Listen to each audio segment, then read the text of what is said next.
All right, good friends. Welcome back. Tom Kiley, INN World Report Radio. Now, it's been a couple of months since we've had Webster Griffin Tarpley on the show. Dr. Tarpley is on the line now, and let's get right to it. Webster, welcome back to INN. Thank you, Tom. How are you doing? Well, very well, thank you. And partially because I've just been following this amazing history you've been digging up for us about the Russian Tsar Alexander coming to the aid of the United States. Why don't we get right to it? Why don't you tell the audience a little bit about that? Well, this was a program that was broadcast on C-SPAN 3, C-SPAN, American History, Television, Civil War, TV, I guess it is. And it was on twice on Saturday and once on Sunday. But you can always see it. You go to the C-SPAN video archive and just type in Tarpley and take the one from 2013. I think I have three up there, one from 2006, one from 2012, and then one from now. So take the one from now. It's called Russia's Participation in the American Civil War. And it's a funny story. I've been aware of this for quite a while, that the only military aid coming to Lincoln and the Union during the entire Civil War was the considerable military aid represented by the Russian high seas battle fleets, right? The Russian Navy. The majority of the Russian Navy was sent to New York City and San Francisco in September, October of 1863 and stayed in the United States all during the winter of 1863-64. So on the one side, it's New York City, September 24th, 1863, in the summer after Gettysburg, after Vicksburg, after these awful draft riots, after the Battle of Chickamauga, which was a Union defeat. There's a tremendous morale boost coming in the form of the 6 or 7 ships of the Russian Baltic Atlantic fleet showing up there in New York Harbor. And then on October 12th, the Russian Pacific Fleet from Vladivostok showing up in San Francisco. And what these fleets essentially represented was a commitment by the Russian Empire that if the British and the French carried out their threat to intervene in the Civil War on the side of the slaveholding Confederacy, to be sure, that the British and the French would find themselves not just at war with the United States, but they'd also be at war with Russia. Of course, that is not pleasant because of these huge land armies and the immense spaces and tremendous resources of the Russian Empire. So what it meant was that the chance that the British and the French, the British under Lord Palmerston and Lord John Russell and Henry Gladstone, and the French under Napoleon III, Napoleon le Petit, their chance to intervene essentially went out the window. They could no longer dare to attack Lincoln and the Union, because then they would be really crushed in a nutcracker between the U.S. and Russia. So they were wise to cease and desist, and there never was this much touted intervention. And what it goes back to is that there were at least 2, maybe 3, but certainly 2 important moments when the British and the French were fixing to attack.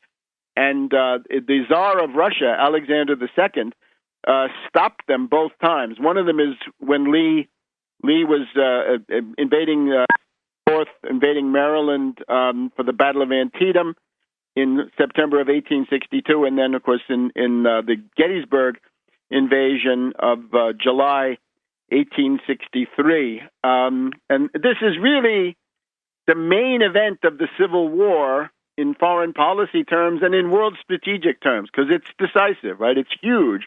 It's as important as any battle, and maybe more important than any single battle, because it accomplished the idea that there would not be a foreign invasion, a foreign contribution. And for the Confederacy, that's decisive, because there's almost no scenario for Confederate victory, for Confederate secession, right, separation, that does not involve the British and the French coming in to save the Confederates from the superior resources of the Union. And that's really the ball game right there. Important guy in this is Cassius Marcellus Clay of Kentucky, Lincoln's ambassador to Russia. And one of the things I came across is, you think of the Thanksgiving proclamation, right? The first Thanksgiving, the first official federal holiday of Thanksgiving, I guess you'd say, is proclaimed by Lincoln around October 2nd, 1863. That's the first Thanksgiving proclamation. And then you wonder, what is he giving thanks for, right? Gettysburg and Vicksburg, of course, worth giving thanks for, but that's already in the first week of July. We're talking 90 days later, practically 3 months later, and I think you'd have to conclude that what he's giving thanks for is not the draft riots of July and not the defeat at Chickamauga, which was horrendous in September, but what he's really giving thanks for is the fact that the Russian fleets mean that the British and the French will not be able to carry out this long-threatened attack. And if you actually read the text of the Thanksgiving Proclamation, written apparently by Seward, Secretary of State, you'll see that it one of the clauses is sort of, we've been in this civil war. This looks like an engraved invitation to hostile foreign powers to come in against us, but so far we have not had to experience that, so we're going to give thanks, among other things, for that. And that really points you right directly to these Russian fleets. This whole thing has been suppressed. I went to Gettysburg this summer for the 150th anniversary, and there was about a week of lectures in a tent by the new visitor center there in Gettysburg, which everybody ought to go see. But I asked one of the most prestigious professors in the Civil War field, right? Some guy who is on C-SPAN all the time, really. And I said, were you aware that the Russian fleet in San Francisco was actually prepared to defend San Francisco against Confederate raiders like the Alabama, the Shenandoah, the Nashville, the Sumter? If they had shown up and started attacking San Francisco, well, they would have had to deal with this 5 or 6 ship Russian Pacific Fleet, which would have been enough to take care of the Confederate raider, and that this was widely known at the time. Right, the Russian admiral was viewed as a kind of savior in the Northern California, right around the Golden Gate. So it's a very big thing, and this professor said, frankly, he didn't know that. Right, that fact in all of his vast erudition, he didn't know that. So what you're dealing with is a kind of an ideological block, right? That during the Cold War in particular, of course, it was very embarrassing that during the Civil War, the main foreign enemies were the British and the French, and the main friend was Russia. And this, of course, is the reverse of the alliance pattern of the Cold War. Well, speaking of knowledge and why we don't know about it, in your writings, I see apparently Tsar Alexander was asked by the Europeans if he wanted to join in. Should they come and pick over the carcass? Why don't we talk about that when we get back? Sure. Friends, Webster Griffin Tarpley on the line. Just a fascinating history he's unearthed for us. One of the great reasons why we like to have him on the show. We'll be right back with him right after this. All right, good friends. Welcome back. We're talking history with a great historian, in my opinion, for many reasons, not the least of which he always makes it fascinating. Webster Tarpley on the line with us. We're talking about some lost history, as Robert Parry would call it, that we just are not allowed to know about for some reason. In this case, the Russian Empire coming to the aid of the United States several times throughout our history, but in this particular instance, not during World War II, but during the American Civil War. Webster, why is it first of all, the Russian Tsar knew what he was doing, because didn't the Europeans come to him and say, "Hey, you want a piece of this action? We're thinking about hitting the United States while it's down."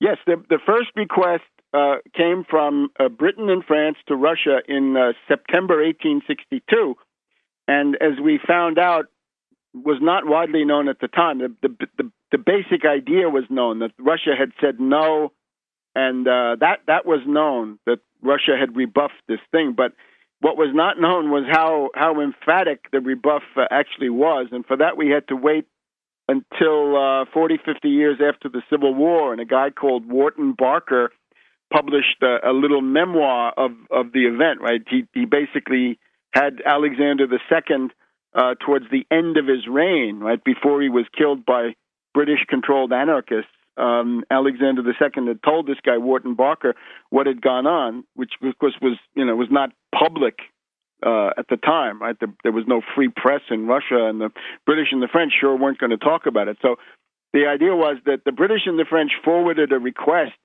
saying, Russia, please join us. We're going to attack the U.S. We're going to attack Lincoln and the Union.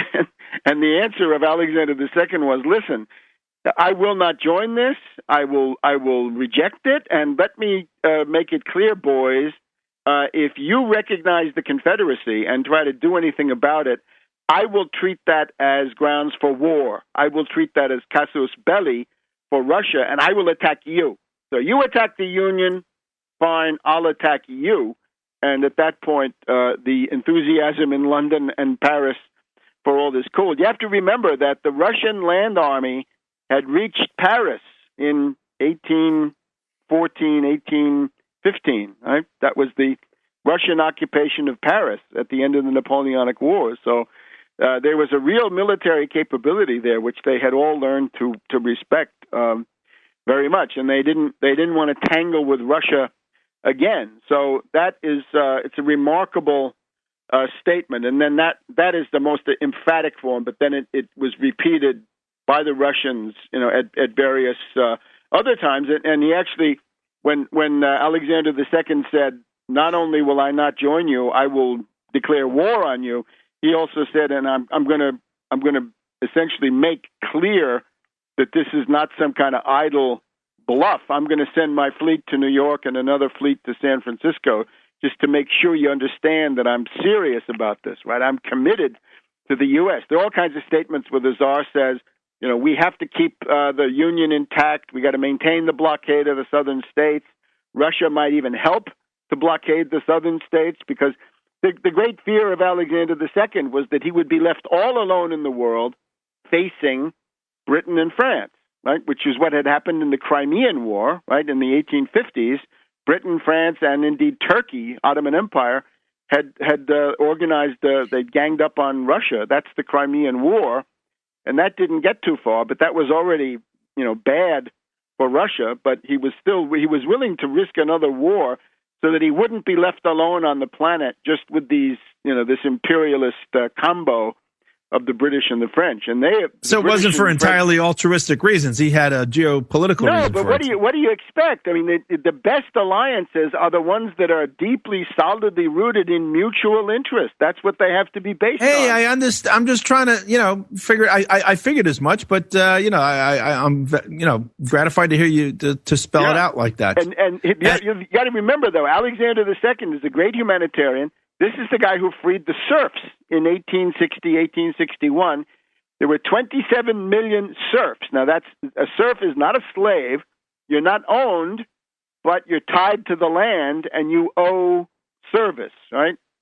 And it's very bad, and it's about as bad as slavery. And he had been responsible for freeing these serfs, and not everything went well with that, but still, that was a tremendous step forward historically to get rid of serfdom in the largest country that still practiced it. Now, in terms of why, right? Why don't people know this? Why is this so suppressed, right? Why is it such a surprise? Most people would say, "Oh my God, I never heard of it," right? They never told me. There are several layers, right? One is the British, after about 1870, they gave up on trying to destroy the U.S. They couldn't split the U.S. They originally thought they could split the U.S. into the Northeast, the South, the North Central or Midwest, and then some other parts, right? So maybe something going back to Mexico, who knows? But they gave up on that, and they said, well, we got to bore from within. So they started playing the race card, and the race card meant the Anglo-Saxon master race, right? Let's celebrate the fact that we're all Anglo-Saxons, right? We're all part of this mythical, racial construct, and that was powerful. That was one of their stocks in trade. This was very potent for somebody like Theodore Roosevelt, who was very insecure and loved the idea that he shared something with the King of England. There's also the Kennan family, right? George Kennan, the guy who contributed a lot to starting the Cold War. Kennan was a stooge of Harriman. In the 1940s, he wrote the so-called Long Telegram, saying that Stalin is going to be your enemy and you better get ready because he's really bad. This was then published in Foreign Affairs as Mr. X. So that's George E. Kennan. His relative, his ancestor, I guess we can say, is another George Kennan, same name, who was a human rights agitator of the 1880s and 1890s. And he went to Russia and he said, oh my God, there are concentration camps in Siberia and political prisoners are being sent to Siberia. And of course, this is not good, but you have to sort of relativize this, right? That's bad, but compared to what? How about the British? When India rebelled in the 1850s, 1857, the so-called Great Mutiny or Sepoy Rebellion, it's sometimes called. This was a rebellion all over India to kick out the British East India Company and their awful, oppressive, exploitative rule. They had people like John Stuart Mill working for them. The British put that down. How many did they kill? They might have killed 300,000, 400,000, 500,000 Indians killed in the process. So when the British come forward and say, oh, we're such humanitarians and we're so concerned about the human toll of the American Civil War, maybe we should just intervene, invade and attack and put an end to the killing. Well, again, you can't take them seriously as humanitarians, but Kennan ignored all of that, right? He ignored the crimes of the British and the French and just focused on the fact that there was Siberia with political prisoners. So he did a lot of poisonous propaganda around this. Another big turning point is 1905, when you have Theodore Roosevelt, right? One of the most mentally impaired of all presidents, right? Somebody who had mental age of about 5 or 6 years. Theodore Roosevelt decided that he was going to imitate King Edward VII of England in his foreign policy. And at this point, we had the Russo-Japanese War, right? Russia against Japan. And normally, the whole pattern of U.S. history up to then was the U.S. was always friendly to Russia. It goes back to Benjamin Franklin. It goes back to pre-revolutionary times, to Catherine the Great, to the War of 1812. But he didn't like the Russians, Roosevelt, did he? Theodore hated them. Because that was the British line. But the irony is, if you hate the Russians, it means you've got to support the Japanese, and that is what he did. The so-called mediation of the Russo-Japanese War by Theodore Roosevelt was the Treaty of Portsmouth, New Hampshire, which was a great victory for Japan and a big defeat for Russia. Theodore Roosevelt had to hurry to conclude that treaty because the Japanese empire was about to collapse financially. The Russians could have gone on, but the Japanese were much more fragile. So he had to run that whole thing in order to hide the weakness of the Japanese and deliver as much as he could. And the cherry trees that we have here in Washington, right, the famous cherry trees are the thank you from the Japanese for that piece of treachery by Theodore Roosevelt, which was a terrible, terrible mistake. And then he encouraged them onto empire, spawning World War II. Oh, hold on, Webster. We'll be right back with Dr. Webster Griffin Tarpley just after this. All right, good friends, welcome back. Dr. Webster Griffin Tarpley in the house. It's been too long. Usually we like to have Webster on the show once a month or so, but we've both been busy. However, before he continues, it's a great lecture he gave at the National Press Club down in Washington. It was caught on C-SPAN. Go to his website, tarpley.net. You can find it there, or go to C-SPAN 3 and query Tarpley, and pull up a chair. Webster, it's always fascinating. I find stuff that you did on YouTube from 20 years ago, and I'm learning about the Romans and everything. It's really interesting. Mm-hmm.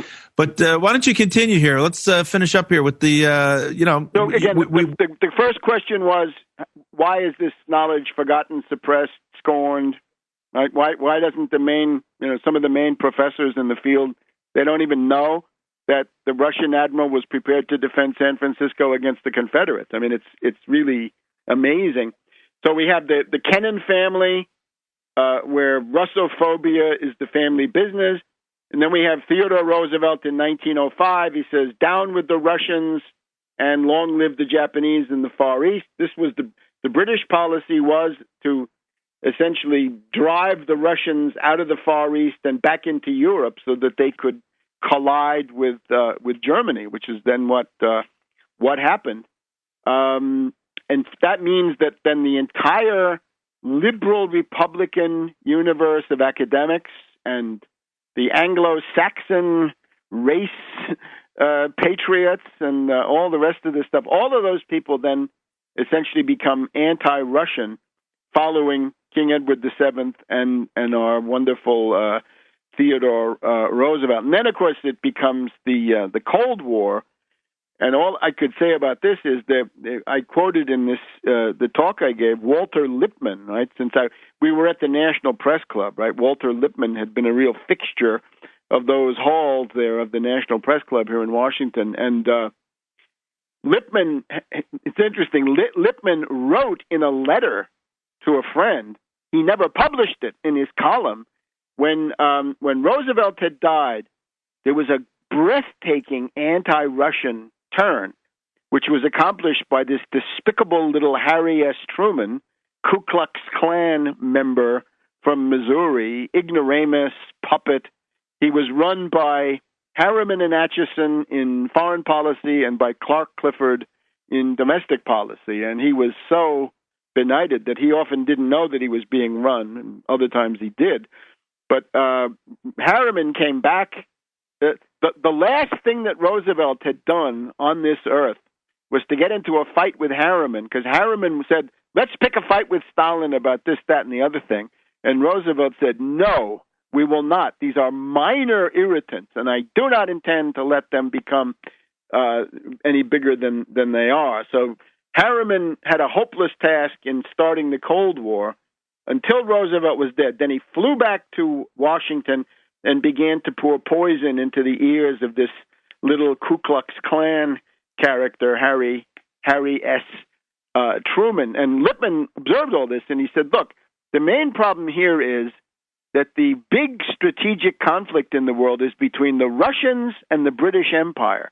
And the United States could easily become the arbiter, right, the balancer of that, right, controlling, keeping that on an even keel and, above the fray.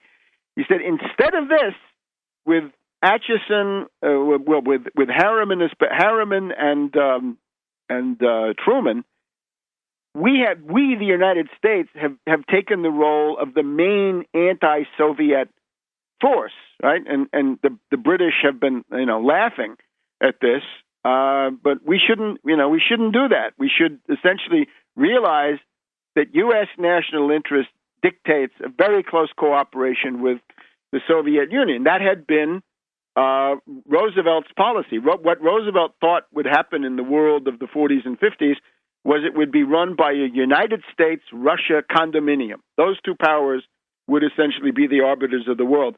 The British Empire would be there formally as part of the Big Three, but in reality they were so weak by comparison to the other two that they would, dwindle away.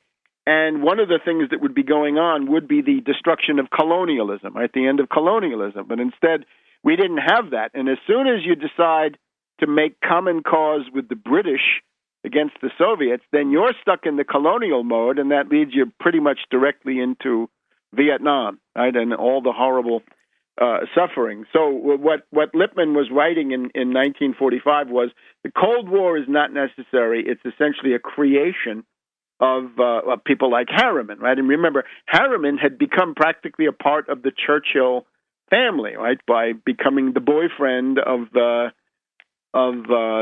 former wife of Winston Churchill's alcoholic son, Randolph Churchill. A little bit complicated, but Harriman was a total Anglophile, and he was able to push this over on little Harry. So if you look at these ways, right, the Kennan, the Theodore Roosevelt, the Bull Moose, liberal Republican, Wall Street, and then the Cold War, you can see how this important knowledge of the Russian fleet and and really the Russian alliance was what it came down to. All of that has sort of been driven out of the picture. But I hope now with this little lecture of mine that it'll have a fighting chance of coming back, because there's this mass of really interesting detail. Really interesting. And I want to ask you a little bit about the Russian Revolution. But before I do, I noticed in the audience was Haynes Johnson, a guy who I've seen many times on Washington Week in Review. He seemed to be interested. I think I saw him sleeping a little bit one time. Are you sure? I think Haynes Johnson was sitting there. Yes. I thought I would recognize Haynes Johnson. I'm not sure. I'll go sure back looked and check, like him. I mean, Anyways, I'll go back and check. I was wondering if.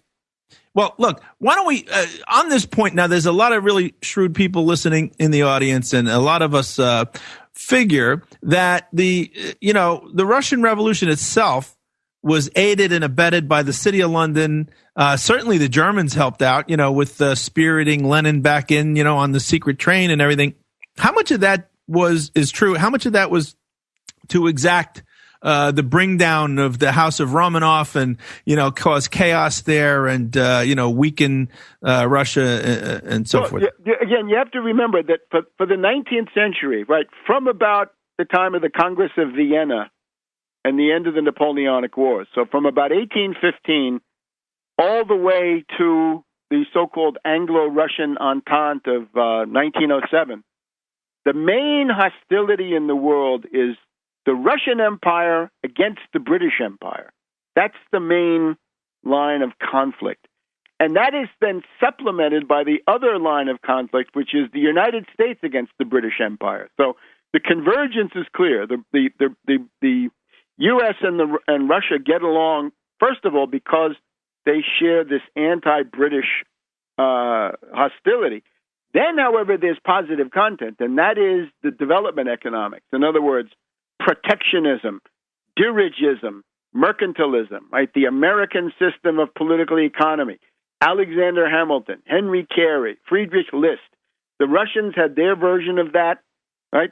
Essentially, there's a group of Russian modernizers that emerges around Stroganov, right? And this is quite possibly the inventor of beef stroganoff, or the guy after whom beef stroganoff is named. But he's a top noble, prince or grand duke or so forth. So there's a group of about half a dozen of these reformers, and they emerge in the 1840s, and they say, all right, what do we do to make Russia stronger? And three things: free the serfs, go to free labor.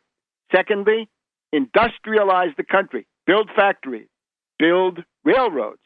This implies you got to have a protective tariff to do that. You can't do it. Nobody can do it. Not Germany, not the U.S., not Italy, not Russia, unless you have a protective tariff.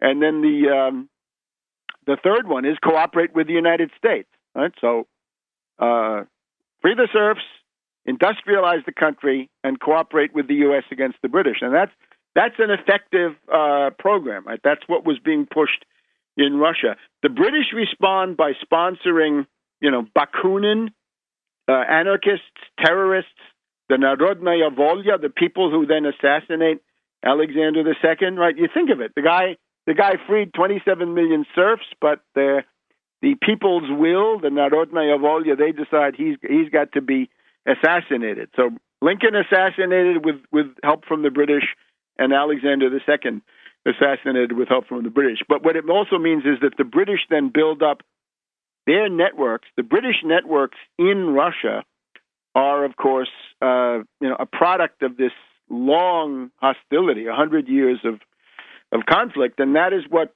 King Edward VII pulls out in 1905, right? When Russia is at war with Japan, and Russia loses some key battles, right? They lose the naval battle of Tsushima and the land battle of Mukden.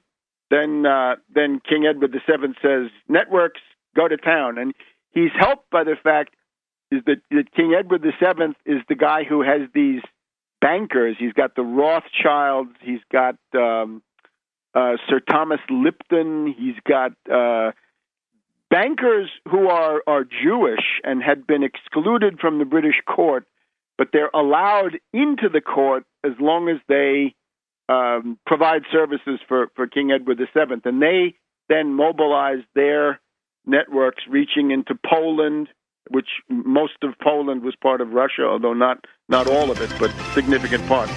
So those are sprung loose in 1905 to get the 1905 revolution.